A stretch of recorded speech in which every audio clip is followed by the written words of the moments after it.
Welcome. Today's tip is all about airflow and the effect that it has on air conditioning and the AC pressures, as we'll illustrate using the gauges here. So in a lot of vehicles today, we've got some sort of a fan clutch. Whether it be electroviscous or a complete viscous fan clutch here, or sometimes we've also got an electric fan here. We're going to draw air through the series of coolers, the AC condenser, the radiator, and cool all this. And airflow is king here. However, in the real world, we see a lot of times where there's aftermarket grills or different bumpers or something changed in the front of the vehicle that's going to reroute the airflow here, and that does have an effect on the AC system. While the vehicle may not appear to be overheating, it's going to have some effect on the AC system.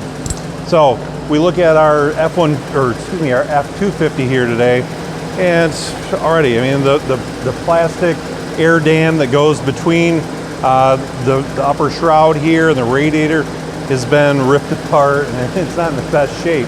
So I'm going to do a little illustration here, just using some shop towels to show you the effect of the airflow on the AC pressure. So the truck idling about 900 RPM right now. My high side is, let's say, 180, and my low side is holding at 25 PSI. So I'm just going to take these rags and hold them up in front of the AC condenser here. And as you can tell, the fan's doing its job. It's drawing some good air. And so I've just created this restriction on the condenser here. Similar to, I've seen a lot of times where you get the cotton floating through the air from some of the different trees or different road debris, contaminates the condenser here, restricts that airflow. And right away, if we look at our pressures now, my high side has climbed to 2.25, about 230 already, and my low side has already increased to 30 PSI, simply by creating this minimal restriction.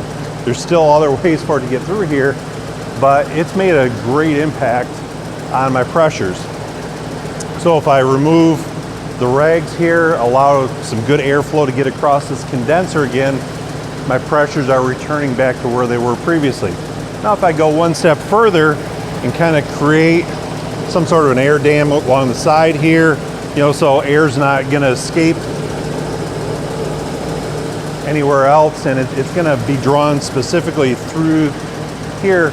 Now my pressures drop down that much further, and so we've made a drastic improvement on our pressures here, or a drastic change on our pressures, simply by allowing more or less air to flow across the AC condenser here. So hopefully this little illustration rings a bell next time you're working on AC diagnostics where the pressures aren't quite the way they should be. Always make sure that we've got good, proper airflow across the entire condenser here. No restrictions. Make sure all the air dams are in place. Make sure even the air dams below the bumper are in place to help route the air through the condenser properly. Thanks for tuning in. Be sure to check our YouTube channel for additional tips similar to this.